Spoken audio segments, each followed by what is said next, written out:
समर्थन में कांग्रेस पार्टी के जिलाध्यक्ष श्यामल किशोर सिंह जी, उनके जिलाध्यक्ष यादव जी, वरिष्ठ सरिया हाट के और इस मंच पर उपस्थित महिला नेत्री मुन्नी हंसदा जी। लेकिन सच्चाई अब सामने है।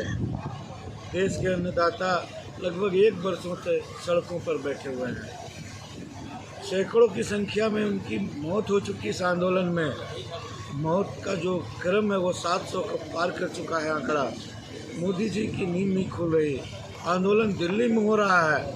आज उसकी आवाज़ पूरे देश के कोने कोने तक जा रही है, लेकिन दिल्ली में बैठा नरेंद्र मोदी जी बहरे हो चुके हैं, अंधे हो चुके हैं, अदानी और अंबानी के हाथों में बिक चुके हैं। अब कांग्रेस पार्टी और जितने भी हमारे विपक्षी दल के लोग हैं सड़कों पर हैं। हम लोगों ने अभी परसों भारत बंद किया था जो सफल रहा।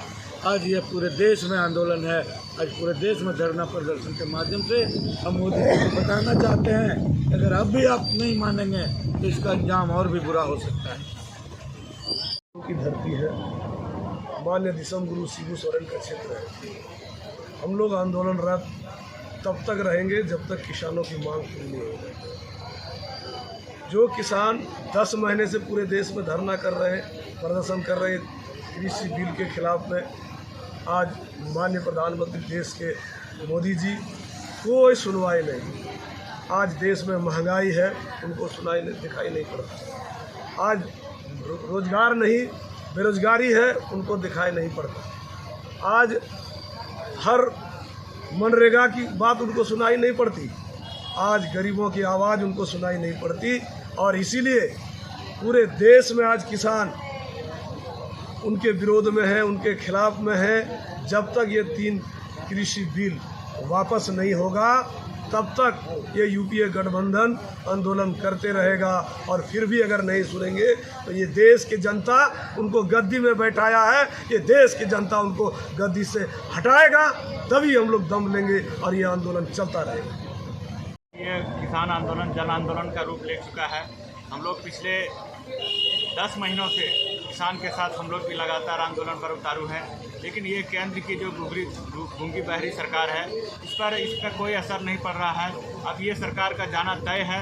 ये सरकार पिछले कितना दिनों से हम लोग देख रहे हैं कि ये सिर्फ गलत कानून लाकर ही लोगों पर थोपना चाहती है। महंगाई बढ़ रही है, उस पर रोक नहीं लगा रहे। देश के संस्थानों को बेचा जा रहा है, उस पर सरकार गंभीर नहीं है।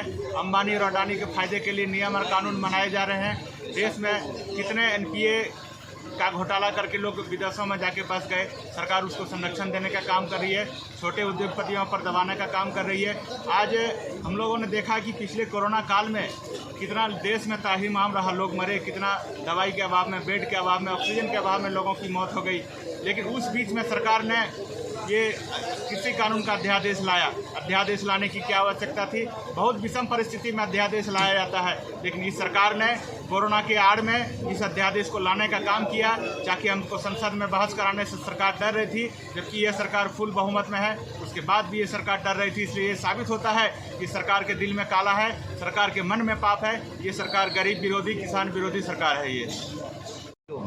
और ज़्यादा धारदार हो, क्योंकि इस आंदोलन के अंदर में अब केवल चुनावी बात नहीं, बल्कि 11 सूत्री मांगों को लेकर के जो देश की जनता के सामने 2013 में मोदी ने जो वादा किया वो कहीं से खरा नहीं उतर रहे हैं। ऐसी स्थिति में अब जन आंदोलन का ये रूप ले चुका है। महंगाई के खिलाफ, बेरोजगारी के सवाल पर, निजीकरण के खिलाफ, जो 70 सालों में अपने इस देश को खूबसूरत बनाने के लिए सार्वजनिक कंपनियां बनाई गई थी, उसको आज ये बेच रहे हैं, हमारी धरोहर को बेच रहे हैं। इसलिए देश की जनता इसको बर्दाश्त नहीं करेगी और ये लड़ाई आने वाले दिनों में और भी मजबूत होगी, संघर्ष और ज़्यादा तीखा होगा।